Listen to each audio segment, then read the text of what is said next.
అర్హులందరికీ తెల్ల రేషన్ కార్డులు. గ్రామీణ ప్రాంతాల్లో వార్షిక ఆదాయం 1,50,000. మాగాణి 3.50 ఎకరాలు, చెలక 7.5 ఎకరాలు దాటకూడదు. పట్టణ ప్రాంతాల్లో వార్షిక ఆదాయం 2 లక్షలు లిమిట్.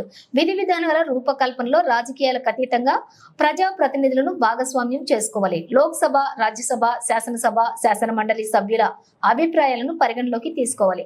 దేశంలో మిగిలిన రాష్ట్రాలలో తెల్ల రేషన్ కార్డులు అర్హత ప్రమాణాలను పరిశీలించాలి. ఇతర రాష్ట్రాలలో తెల్ల రేషన్ కార్డు కలిగి ఉండి తెలంగాణలోని ఉంటున్న వారికి రేషన్ కార్డు ఏరివేత.